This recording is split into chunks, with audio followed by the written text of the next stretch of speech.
ओम अज्ञानतिमिरान्धस्य ज्ञानाञ्जनशलाकया चक्षुरुन्मिलितं येन तस्मै श्रीगुरवे नमः। श्रीचैतन्यमनोभीष्टं स्थापितं येन भूतले स्वयं रूपा कदा मह्यं ददाति स्वपदान्तिकं। वन्देऽहं श्रीगुरो श्रीयुतापदकमलं श्रीगुरून् वैष्णवांश्च श्रीरूपं साग्रजातं सागररघुनाथान्वितं तं सजीवं साद्वैतं सावधूतं परिजनसहितं कृष्णचैतन्यदेवं श्रीराधाकृष्णपादान् सहगणललिता श्रीविशाखान्वितांश्च। हे कृष्णा करुणा सिन्धो दीनबन्धो जगत्पते गोपेश गोपिकान्त राधाकान्त नमोस्तुते। तप्तकाञ्चन गौराङ्गी राधे वृन्दावनेश्वरी वृषभानुसुते देवी प्रणमामि हरिप्रिये। वाञ्छाकल्पतरुभ्यश्च कृपा सिन्धुभ्येव च पतितानां पावनेभ्यो वैष्णवेभ्यो नमो नमः। जय श्री कृष्ण चैतन्य प्रभु नित्यानंद श्री अद्वैत गदाधर श्रीवासादि गौर भक्त। हरे Krishna Hare Krishna, Hare Krishna, Krishna हरे Krishna हरे Hare हरे Ram Hare, Hare Rama, Hare Rama, Ram Ram हरे Rama हरे। Rama, Hare Hare. मूकं करोति वाचालं पङ्गुं लङ्घयति गिरिं यत्कृपातमहं वन्दे श्रीगुरुं दीनतारिणं परमानन्दमाधवम्। Yeah, so Hare Krishna everyone. Thank you for joining today. It is not physical because today we didn't have the reservation, even though we booked it almost in the January. So sorry for that. We had other options, but we already declared internally, so we couldn't make to that option. So we'll continue this way for today. I think we have another week as well like this in this month.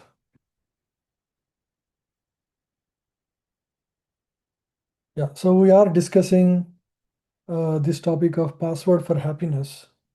We covered already a good amount of content, so I'll just skip that and then so this exercise we did.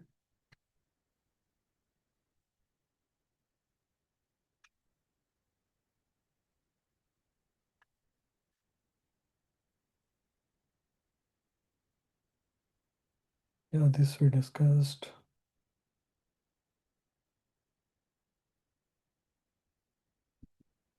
Yeah, so this is an interesting topic. So all these are very basic topics, but ingraining this content is very helpful for us as we deal with the material energy in this world, right? So here is the topic that very clearly makes us understand why material objects in this world do not satisfy our heart.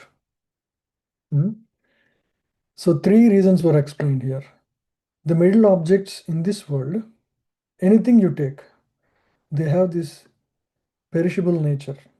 Nothing lasts for long, right? You take anything, you bought a new car, how long will you be, excited about it? When you bought it, you are very happy. You got a new job or you're newly married. Within few months, it becomes normal in your life. So the point to understand is, even though it is exciting in the beginning, very soon it becomes boring, right? And it's not only that, if you are in the middle plane of living only, there is no spiritual life in for you, mind quickly demands better things. We all have purchased a cell phone, say, years ago. As soon as a better model with better features comes, there is that, you're not anymore happy with your existing phone as much. We have that, desire to acquire better and superior things. So that is how mind functions in the world. That's the nature of mind, right? And is that going to end with that? No. You get it and you want more. So that is the fundamental problem with the nature of the mind. So if you keep on satisfying that, you will never be happy. No matter you may conquer the entire world, like Alexander the Great, still he was not happy. We see the richest people, So how do you define whether a person is happy or not? How do we know? We all have, mind. So mind means we all have desires, and to fulfill the desire, we have assets, right? Whatever we have, money or things of this world. So we have assets and desires. So if what is the equation between assets and desires for one to be happy?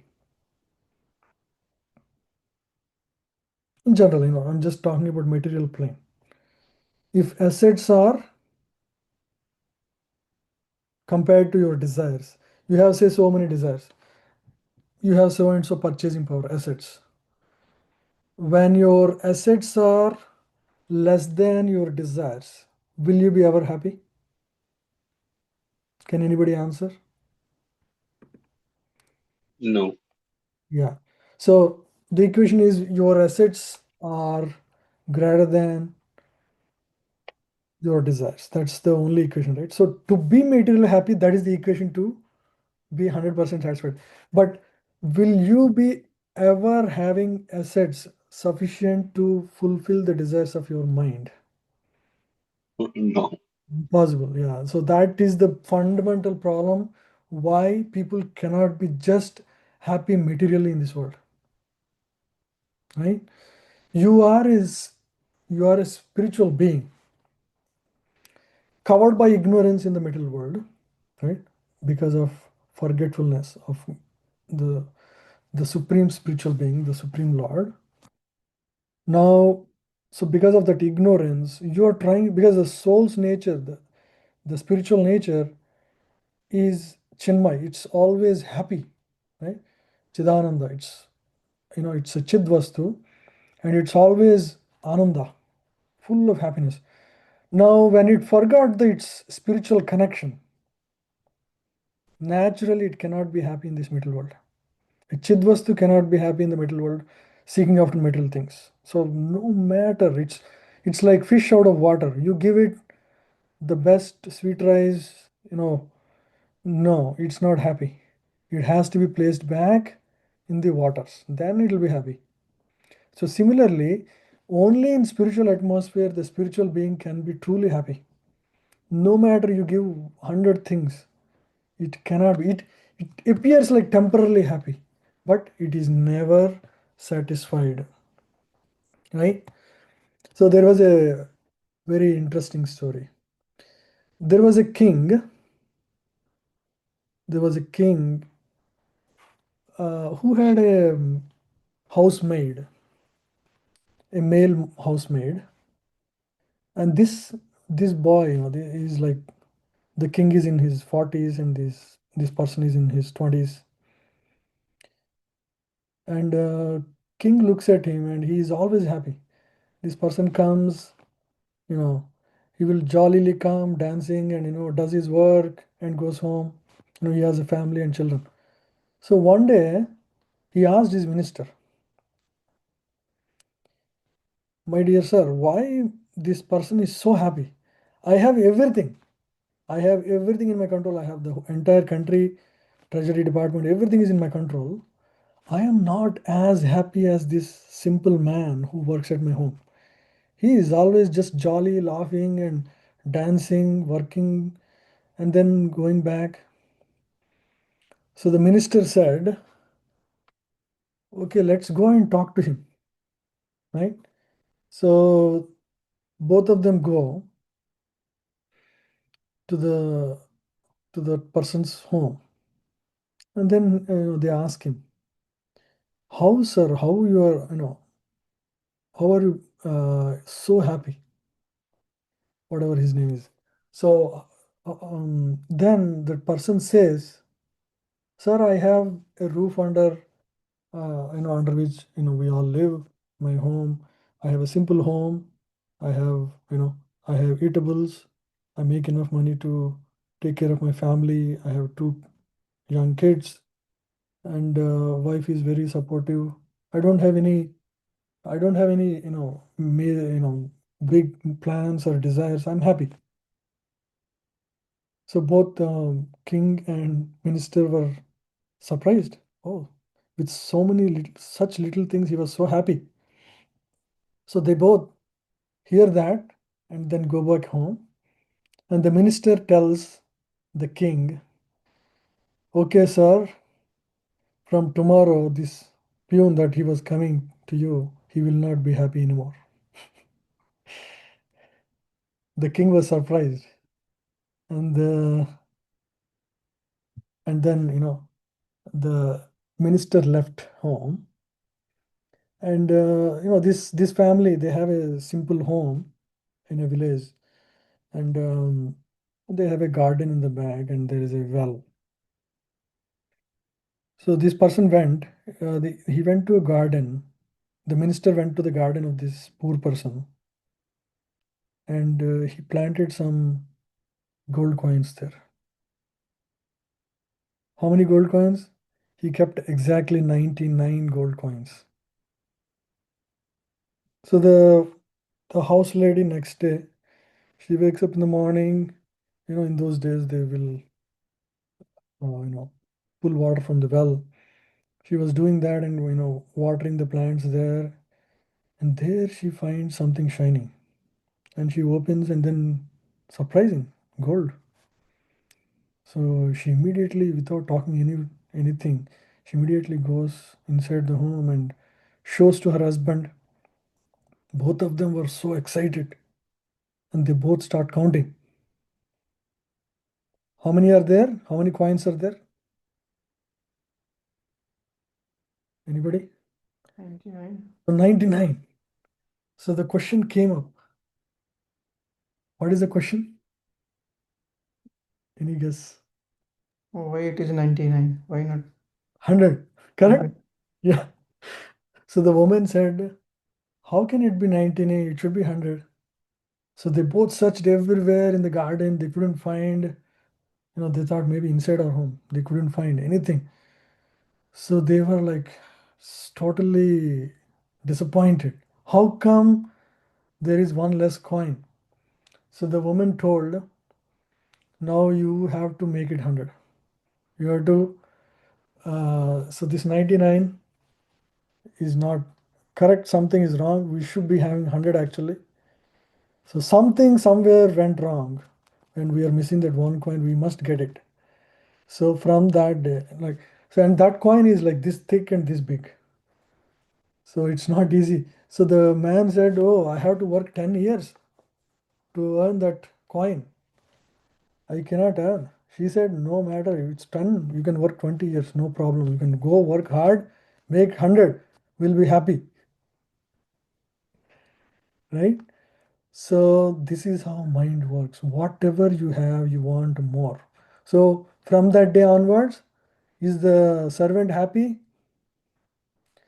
So the next day he went to the kingdom, to the king's palace. The king saw him. Already the man is morose in his face. He was working, focused on work, trying to get his increments. So whatever we have, we always feel, if suppose somebody gets 30,000 rupees, or you want to get 50,000, just round figure it. This is how mind works. If only I have a little more, I'll be happy. Isn't it? Do you all agree?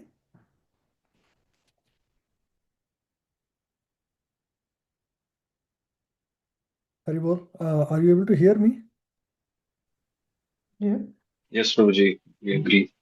Yeah. So this is the story. So that is the end of happiness of that servant. So as soon as I mean, this is completely from materialistic perspective. This is how the functioning of mind is. So whatever you have, you want more. So that leads to what? If suppose God gives whatever we want, we what does that lead to? So this desire, right? The adamant desire, the definition of lust is adamant desire to get something, right? Most likely prohibited ones. Uh, you know, more. So that is, lust is generally a bad thing. So if somebody wants to get, in an adamant way, right, something, so that is called lust.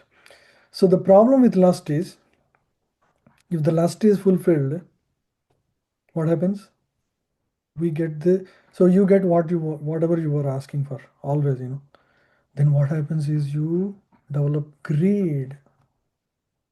You want more. It's never that mind is going to say, oh, you're happy. You become this position, you got this position, you became a director, you want to become VP. You become a VP, you want to become SVP. Right? So it's never ending story. It's always, hankering for more. Right? And if the desire is not fulfilled, if the desire is fulfilled, you will increase your grade. Um, and if the desire is not fulfilled, what happens? You become Good. anger. Yes, you become very angry. You're not happy, right? So in this way, so we discussed last week about the story of Hiranyakashipu. Hiranyakashipu achieved ownership of the entire material existence. Almost the three worlds, he was the king. But then he thought, his son also will say Hiranyakashipu Namaha. But his son is only saying Narayana Namaha, right? So he couldn't tolerate that. Even though you have everything, one small expectation not meeting will make you upset and angry. Even today in this world, you can relate to this, right? It's not a strange outside story. There was some story going on between the president of US and Elon Musk. Right? Maybe some of you have heard that, isn't it? They both became angry at each other. Just one disagreement. You see, even though they have everything in control, one is the most powerful man in the world, the president of country, president of America. The second is the most richest in the world, and they have a disagreement on a bill, and they became biggest enemies. And for 6 months, they were like close friends. This is how mind works.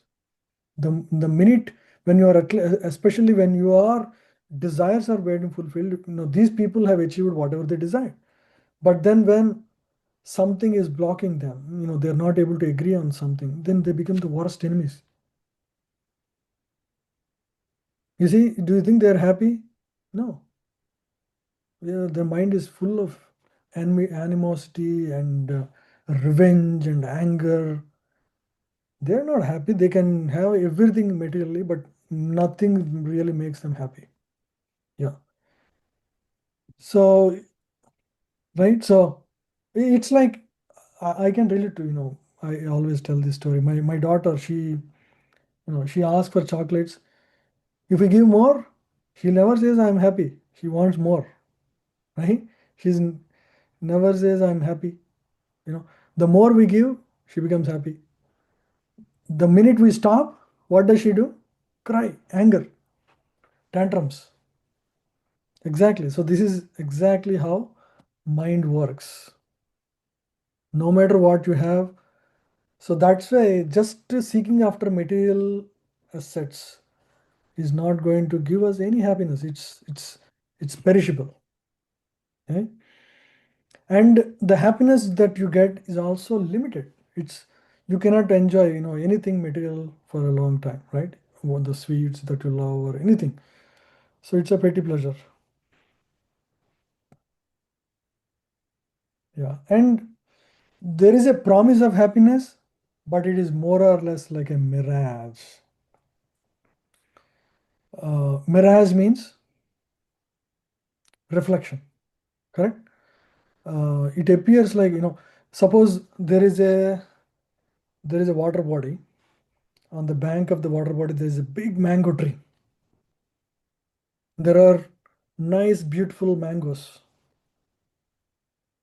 yellow and ripe. And somebody saw in the water the image of the mango.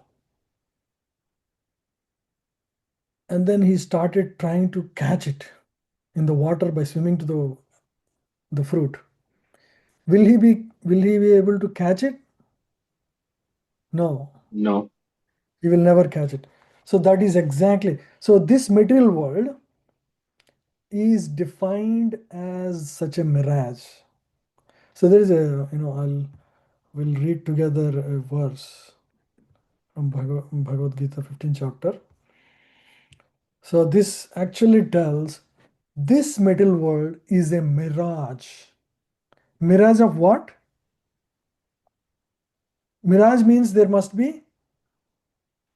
So like we saw the mirage image of the mango trees and mango tree and mango fruits in the waters. So it tells that there is something real somewhere else, correct? Without the reality, there cannot be mirage. So this material world promises happiness. Oh, if I only I did this, but actually it is, the fact is that there is something real. There is a real place, the spiritual world, where that real happiness can be found. But in this world, it's a mirage. It's not a real thing. So this verse, you can all read after me. You can you see my screen? Yes, Prabhuji. Yeah. Sri Bhagavan Vacha Shri Sri Bhagavan Bhagavano Vacha Urdhvamulam Adhashakam Urdhva Urdhvamulam Adhashakam Aswadham Prahuravyayam Aswatham Prahuravyayam Chandamsi Yasya Parnani Chandamsi Chandamsi Yasya Parnani Yastam Veda Savedavid. Yastam Veda Samveda. Vedavid. Mhm. Yeah. Anyone can you read? The Supreme Personality of God, it is said that there is an imperishable banyan tree that has its roots upward and its branches down, and whose leaves are the Vedic hymns. One who knows this tree is the knower of all Vedas. Hmm. So where do you see a tree with roots up and branches down?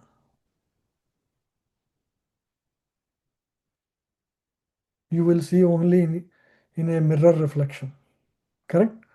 So that's why, so this tells actually the nature of this world. This is all upside down. The the most, you know, means everything that appears the best is actually the worst in the spiritual world. So something like that. It's the mirror reflection. So this middle world is a perverted reflection of the spiritual world, right? Yeah.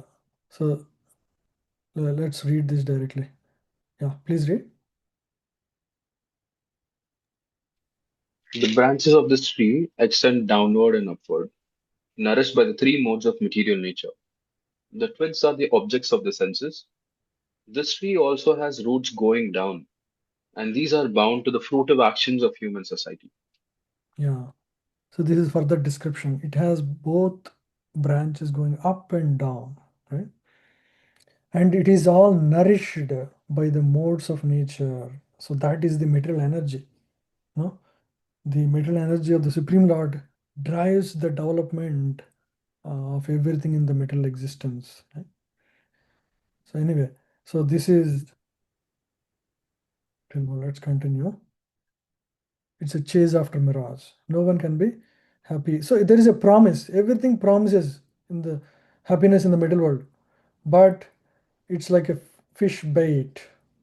It will try to catch us and disappoint us mostly. So middle pleasure ceases to be pleasure after some time. This is the nature of we already discussed this. Gulab jamuns, you can eat only so much. After that, you want to really give it, you want to stop, and you develop hatred if more are given to you, right? Yeah. So similarly, this is everybody's experience. A newly wedded couple hold several dreams about marriage and life with the new partner. You know, everything looks honky dory, but then once marriage is over, everybody has to face the harsh realities of life. Get a job, purchasing a flat. So there are all these responsibilities. So everything in the middle world has this both sides of it. Just like a coin has a head and a tail, there is pro and con with everything in the middle. There is nothing like only pros, right? There is, balance for both, balance of both, right? So this is the nature of middle world. So it ceases to be pleasure after some time, and nothing really continuously gives happiness. Nothing, right? And it is like a chewing gum, right? So the same thing, we have gone through so many bodies in this material existence. Sometimes we were animals, sometimes we were plants, sometimes we were human being. So in this way, in all these lives, we are going and doing the four things, eating, sleeping, mating, and defending. These are the, it's like punas charvita charvanana, chewing the chewing, same. So in this way, there is nothing new that we are experiencing. The material happiness is all about, these four happinesses in this world, right?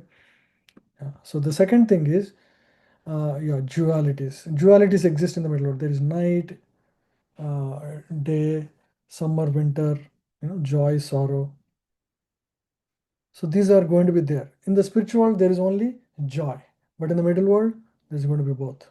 You cannot just have only one aspect, right? Yeah. So to find real happiness and bliss, we have to transcend the duality of the world and return back home, back to Godhead.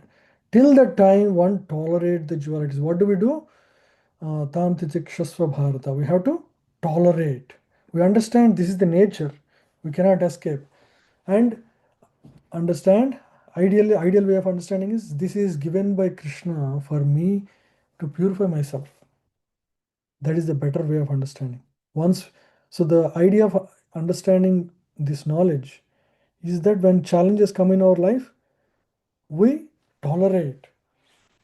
Tolerate, understanding that this is actually whatever I am due, that is only coming to me. Nothing, nobody else is giving me. Everybody is an instrument. I am just getting what I am due for.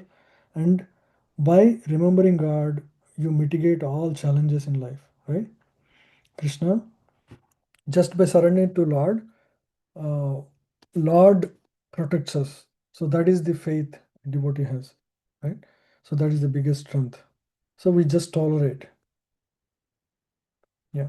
So all worldly things are relative. This is another aspect of things of this middle world, right? This we already, very similar point as well. Yeah. So as soon as a better car, we see, we don't love our car anymore. The vicious cycle of, most people keep on upgrading things in life because never satisfied. Yeah. So they just feel something is lacking, inadequacy they feel, right? The feeling of inadequacy.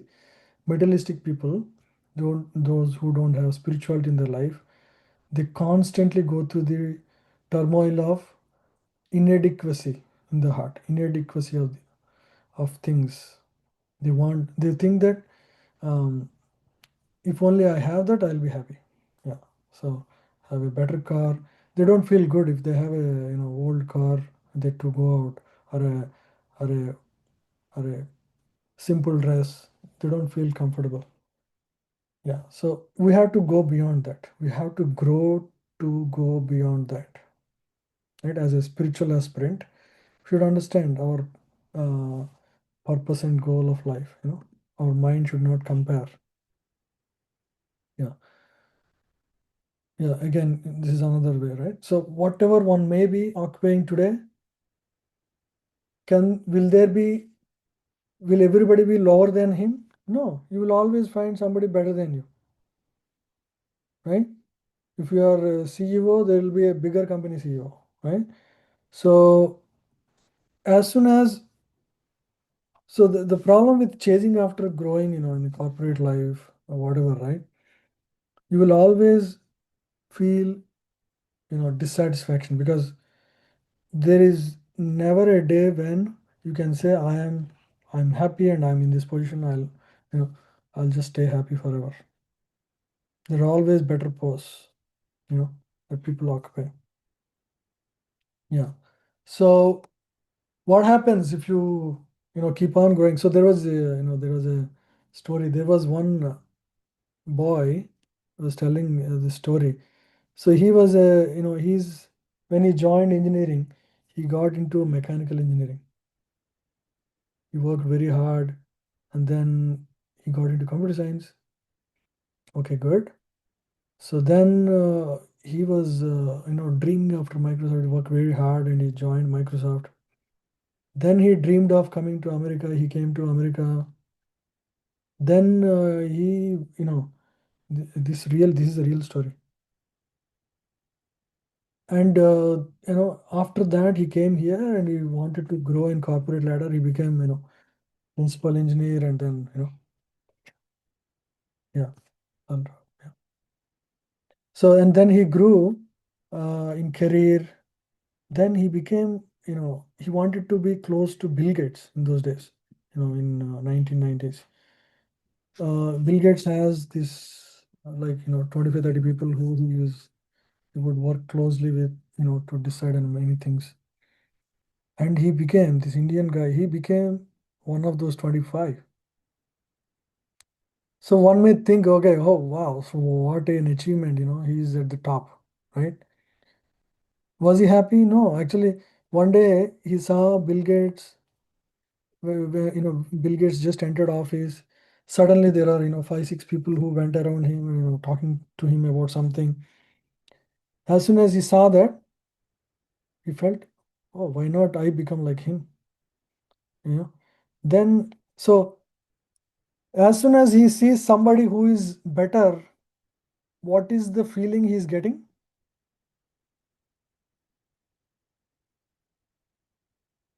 What is that feeling called? So you see Envy. somebody better than you. What did you say? Envy. Yes, envy. Yeah. You see somebody better, you feel envy is a little negative, at least jealous. You can say, oh, I wish I could get that. Envy is like, you're like negatively, very negative about it. Envy is that you see somebody having something better than you. You want him not to have, instead you want to have it. It's like Ravana envying Rama's wife. Right? You want to take away from the other person and have it for you. Jealous is, oh, he has something better, wish I have it as soon as possible. Right? It's somewhat positive, but it's not really, it's a material thing actually. Um, we should only look at what our strengths are and do what we can do at best. But because, this material nature it makes us think like that. If we just let it be on its own. So that is one. And then, he would see his schoolmates in India. They're all doing small, small jobs, lecturer, this and that. So when he looks at these people, what does he think? Oh, I'm better than them. So what is that called? You Pride. you feel you're better than others. Pride, correct. Yeah. Yeah. So Also, when material things get fulfilled, you become, greedy, right? So first it starts with lust. When you have lust means, this formidable desire to achieve, you know, something, um, and say you fulfill it, you're not happy, you want more. That is, lust leads to greed. As things get fulfilled, you want more, more, more. You want to grow, grow, grow. It's never ending. And then when you don't get fulfilled, you become angry. You're not happy. And and when seeing people who have better than you feel jealous. And when when you look at people who don't have it, you become proud. So in this way, lust is the source of all these other unwanted things. These are called anardhas. Our sole purpose of this japa that we do, the spiritual sadhana we do, the knowledge that we gain, is to get rid of this. There is nobody to compare except for yourself. You want to be better than what you are yesterday. That's the only thing we should care for, right? You are never comparable to who you don't know what karma he has done to be in that position. So there is no comparison. And this is how material mind works, whether you like it or not, whoever you may be, whether you are Elon Musk or whether you are, pauper in the street, this is the nature of mind in the material world, right? So whatever you have, your happiness in the material world is limited by these five enemies in the mind. They are your enemies. They make you restless. That's exactly why we clean our mind, right? Chitta Shuddhi. That is what we are doing through the process of chanting, right? When we chant the holy name, it cleanses the mirror of the mind. The mirror of the mind is reflects the soul, right?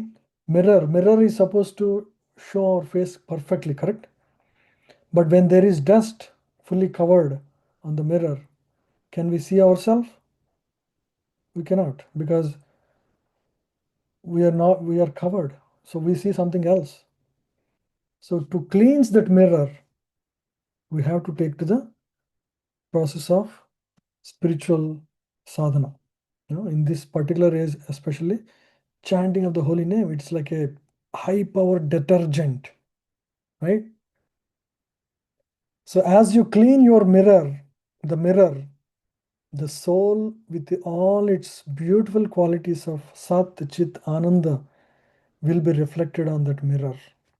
And then you become Anandambudi Vardhanam Pratipadam Purna Amrita Ashwadhanam. That is the nature that reflects about yourself. In this world itself, you can experience Ananda Ambudhi Vardhanam. Vardhanam means growing. Ananda Ambudhi means the ocean of happiness from within your heart grows like anything. Where is that happiness compared to the worldly happiness that we discussed so far? Right? It's millions of times. We all can achieve that if we just focus on our basic sadhana and association of Vaishnavas, like we were in the association of Amarendra Prabhu. Look at how blissful the day was yesterday, or other days. So we seek the association of sincere, wonderful devotees, and we chant the holy name sincerely. This is the promise. This is true. This is proven in many generations. This is nothing new. This is the knowledge that is given in Bhagavad Gita, Bhagavatam. This is our good fortune. We should all be very clear about it. We should all understand this is our greatest good fortune, to be finally in this life, somehow or other, we are able to get to the point where we are able to receive the knowledge about Krishna and be able to participate in the sadhana, right? Get the association. There is nothing better, devotees, in this life. There is nothing better. We are seeing every day news. The richest people are miserable. They go through divorces. Why? Nobody is happy. There is no other happiness. The true happiness is what we are doing. Be very convinced, right? And be always grateful for getting this opportunity. When you are grateful, a grateful heart is like a fertile land. On that, the creeper of bhakti grows and fully satisfies the heart. There is no other way to be truly happy in this world. Yeah.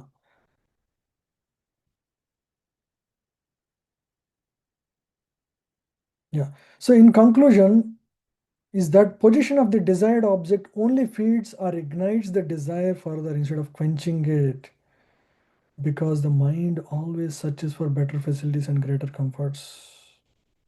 This is the unfortunate nature of the material mind. Yeah. So in this world, nobody and nothing possesses the qualities to really satisfy us. No one possesses all qualities, right? Even movie actors, we call so-called beautiful people, right? Nobody, can really satisfy us, right? A person may have a beautiful body, right? But they need somebody who can sing nicely to dub their voice. Then it looks better in the screen, not in real life, right? But then, does the singer look very beautiful? No. They may look, very old and fat or whatever, right? Their voice is like sweet. So in this way, there is nothing perfect. What we see in the screen is, doctored with makeup, doctored with, musical combinations. It all makes you as if you are in a different world. But actually, that's not reality of life. Don't go by it. It is just a show. It's just a illusory show. Yeah. So, no one or nothing of this middle world has the abilities to completely satisfy us, right? The only thing that can truly satisfy is, the devotion to Lord Krishna, the summum bonum. He is the sum total of all good. Hmm? He is the supreme sweetness personified.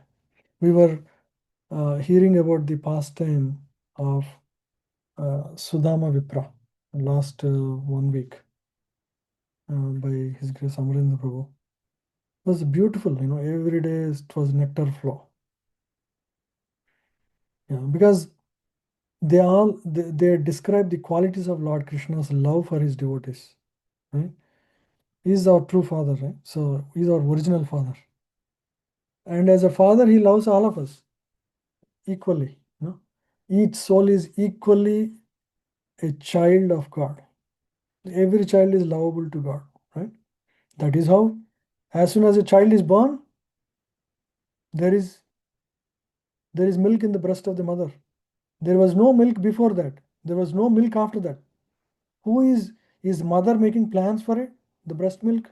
No. As soon as the child is born, mother's milk is available. So this is the love of God. What else do you need as proof? Did you look? Did you take a bath when you were a newborn? He arranged a father for you or a mother for you. You were taken care until as a child you cannot live by yourself. You need support and you need education. Everything is taken care through the arrangement of God. Even though you may not see with your eyes, but that is an arrangement. We may not see with our naked eyes. We need, we need air to breathe, sun, for heat, water, right? Food. We all need food, and food is available, isn't it? If it is a random creation, how food is available as much as people in this world need. So it's a greater arrangement. We may not be able to see, right? So sometimes a child, you know, so when suppose you have a remote control door at the entrance of the office. As soon as you're near the entrance, it detects the person is there and the door opens. A child may think, oh, I don't see any person. It is some automatic door. I don't. But there is a superior arrangement. One may not be able to see. The arrangement is so perfect. As soon as you go there, it just opens. You don't need to push with your hand. So that only shows the greater intelligence of the person who built the door, the remote door. So similarly, the arrangements of the nature like food, water, air, milk, whatever, all these are miracles in the nature. We may not be able to acknowledge. And so by not showing his face, God only is showing how greater intelligence he has. It's his, just like this remote door. The remote door is arranged that only shows the greater intelligence of the person who actually set it up. Right? So similarly, we may not be able to see with our naked eye the God who is arranging everything behind all of this creation. But a simple simple common sense actually shows us that there is a greater arrangement, right? Yeah. So and then we should understand why there is suffering in this world, right? Mother Durga is the in charge of the middle world, right? You know the word Durg means, what is Durg? Anybody? Any guesses in the word Durg? Durg means a formidable wall. So this middle world is like a jail with a formidable wall.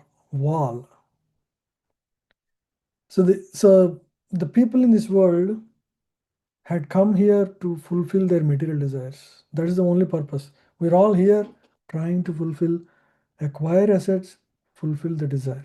This is the one equation that is going on in the minds of everyone in the middle world.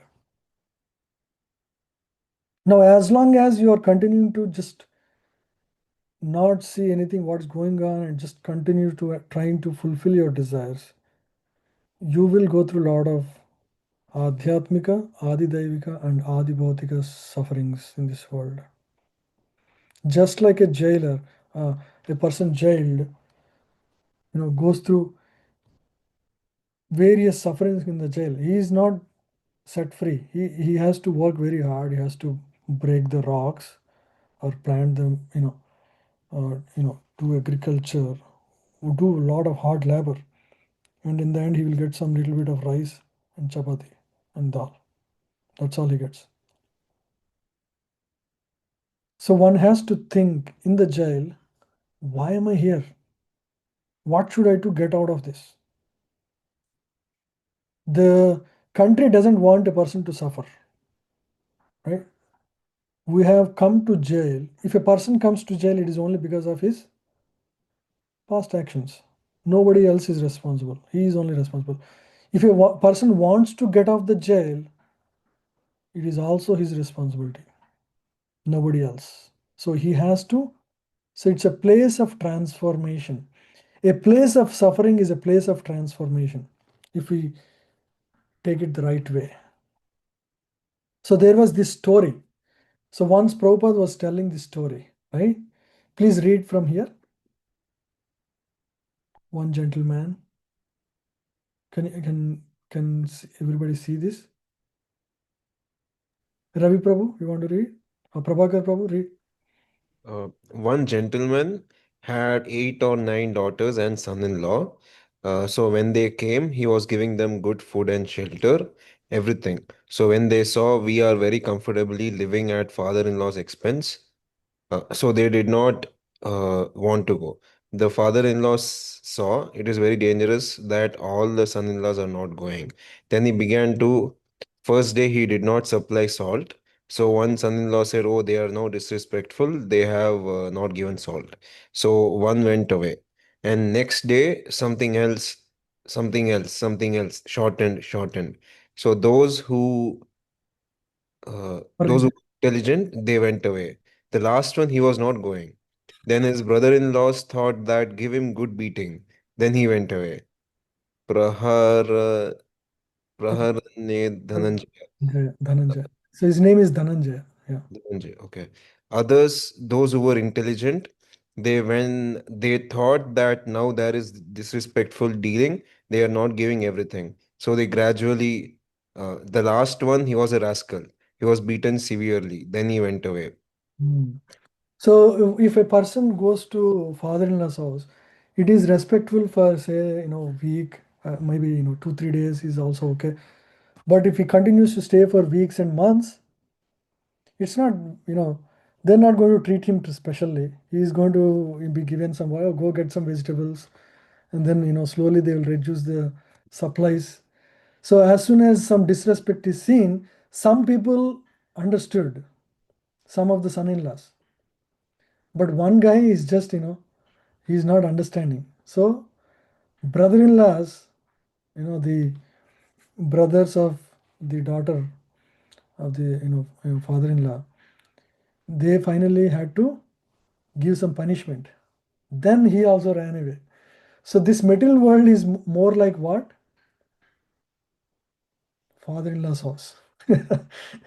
So this is also the creation of God, but it's more like a father-in-law's house. Yeah, yeah, yeah. So go ahead.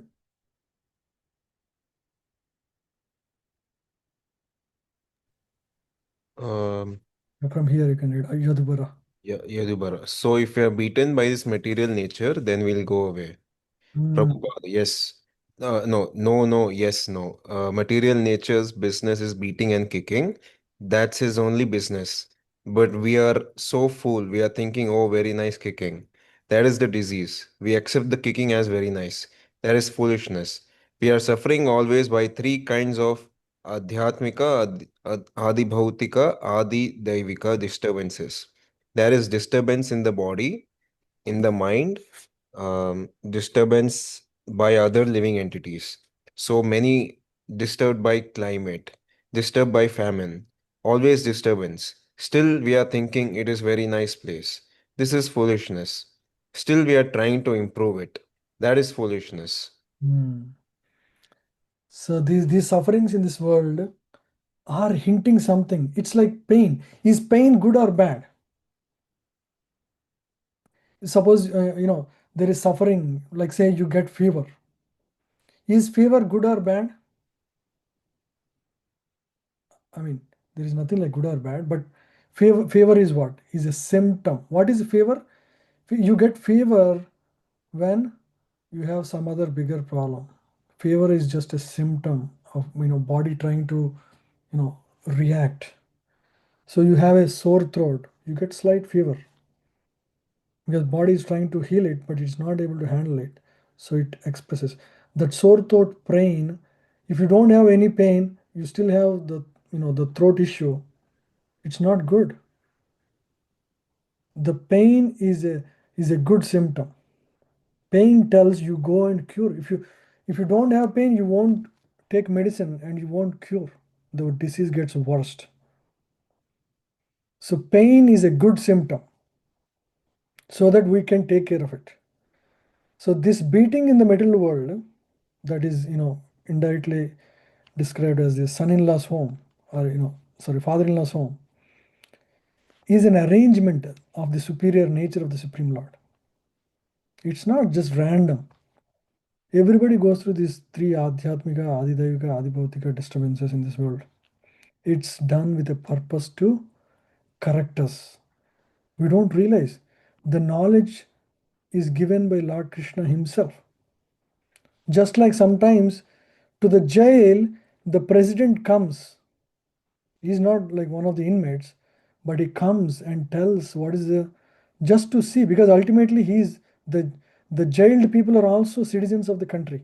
He wants them to be reformed. He wants them to back like any other good citizens of the world who follow the laws of the land. They come. The president also comes. So similarly, the incarnations of the Lord come to this world. There is a clear purpose, and they teach the lessons. They perform various pastimes to attract our hearts to go back to Lord Krishna. So why Lord Krishna does those sweet, wonderful pastimes with his devotees? By reading them, we develop the desire to go back there. It's like a advertisement, right? You are watching a movie, suddenly there is an advertisement. The advertisement shows, so the pastimes of Lord are like advertisements in the middle world.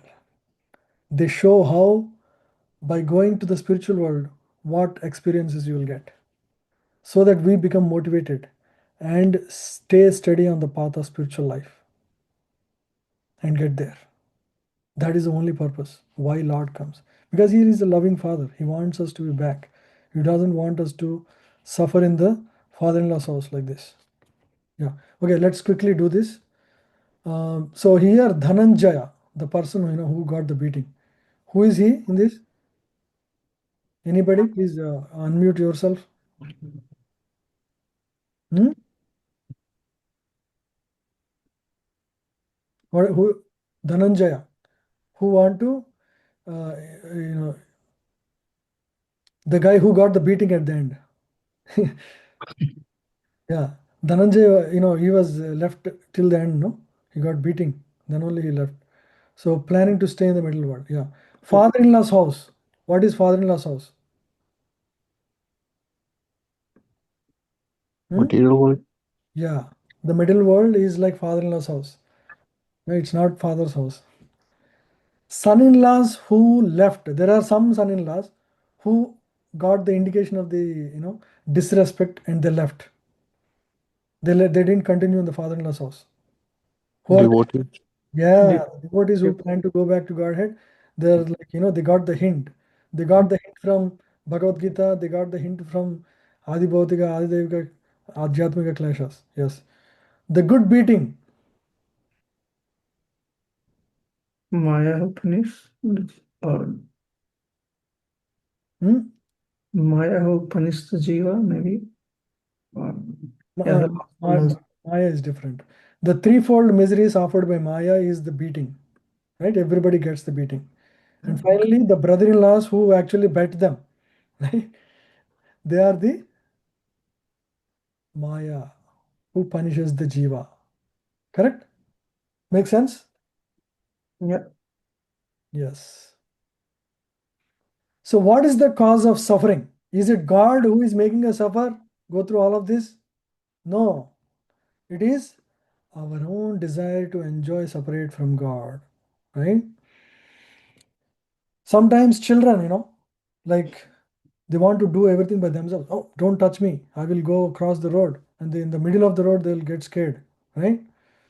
Because there are vehicles on both sides. So similarly, when the jiva thinks that he can enjoy independent of God, and he he comes out of the association of God, then he suffers in the middle world, right? So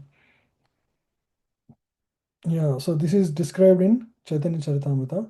Krishna bhuli seivanadi bahirmukha. So when the jiva, right, expressed interest in enjoying outside the harmony of the Lord, that is when they are caught in the material existence. By forgetting, Krishna, the living entity, has become materialistic since time immemorial. Therefore, the illusory energy of Krishna is giving him different types of miseries in the material existence. When the living entity is enchanted by the external energy, he cannot revive his original Krishna consciousness independently. Due to such circumstances, Krishna has kindly given him the Vedic literatures, such as the four Vedas and 18 Puranas. The knowledge, it's not like God has given up on us because we have left him. He sends, he has given the knowledge, the four Vedas, Bhagavad Gita, and then he has sent his dear devotees, right? He has sent many acharyas like Ramanuja, Shankara, Vishnu Swami, Chaitanya. So like that, so many wonderful devotees are sent. And finally he comes, incarnations also come time and again. Yada yada hi dharmasya glanir bharata abhyudhanasta dharmasya sajamyaham tram.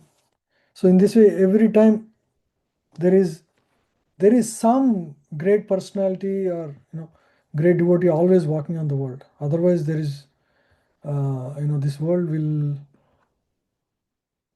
Lord always arranges a pure devotee to be available in the material world. Yeah. Yeah, so this we already discussed. Symptom of suffering is good. If there is no pain, then we never look for fixing it. Correct? Yeah, so heat, this we discussed. Yeah.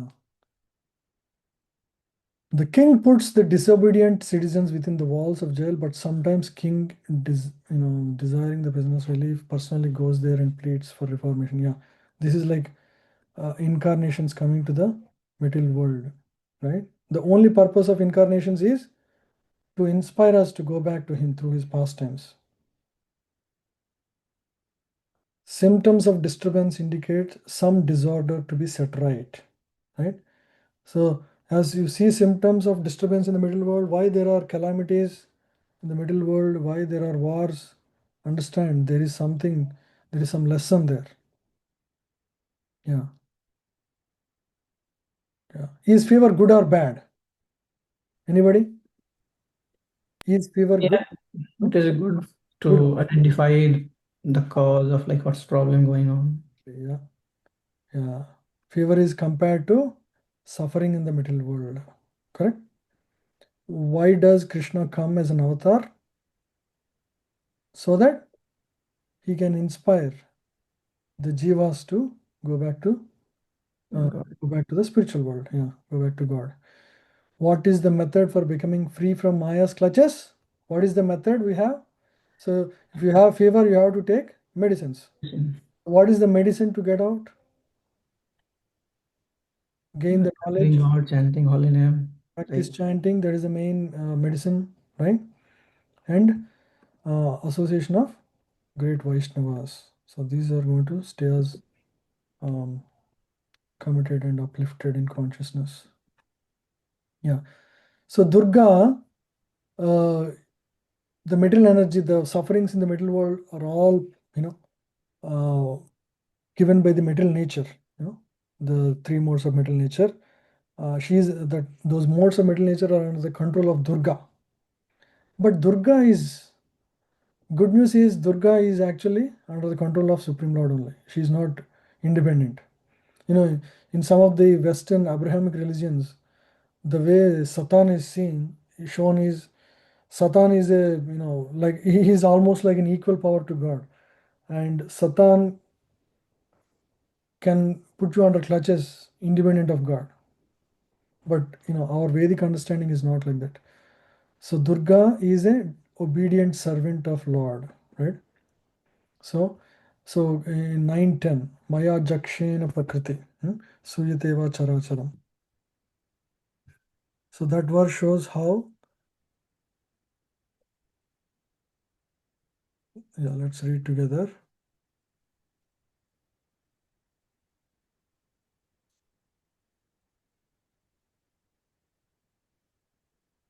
Yeah, beautiful verse.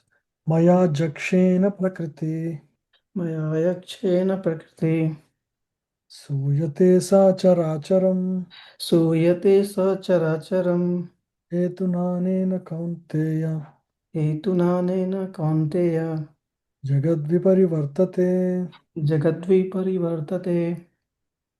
The material nature, which is one of my energies, this is Krishna speaking, is working under my direction, O son of Kunti, producing all moving and non-moving beings. Under its rule, the manifestation is created and annihilated again and again.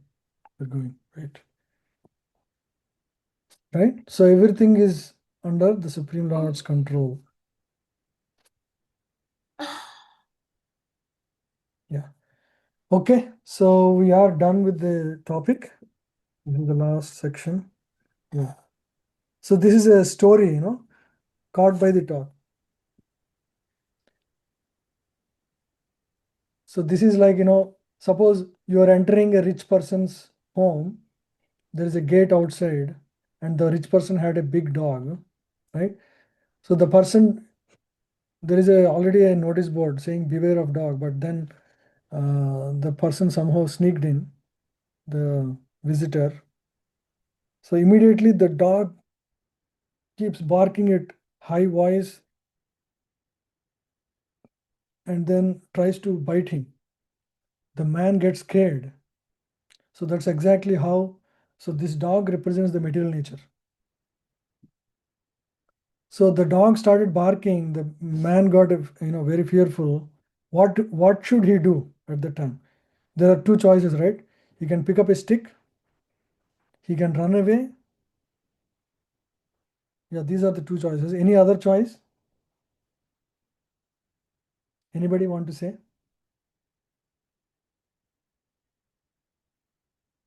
What are the choices he has? Hare Krishna, anyone want to guess what are the things he can do? A visitor entered home with dog. The dog is barking at him. What are the things he can do to protect himself? He can feed the dog some biscuit. Yeah, if he has biscuits. But the dog is not cared for, he's already getting good biscuits from the master, so he doesn't care for the biscuits you give. It is only targeting you. Then what are other things you can do? There's two options, Prabhu, fight or flight. Fight or flight, right? That's a good one. So you fight, but then if you fight, dog is very strong. It is going to attack you. Hmm? You cannot fight. Hmm. Flight also is dangerous because it is running, it's going to run behind you. It's faster than you. Any other thing we can do? Suppose he calls his friend name immediately. Ramesh, dog is almost biting me. The owner hears and immediately he will, without even coming, he will say, Tommy, stop there. Then Tommy will stop or not. Yeah. So that is the better solution.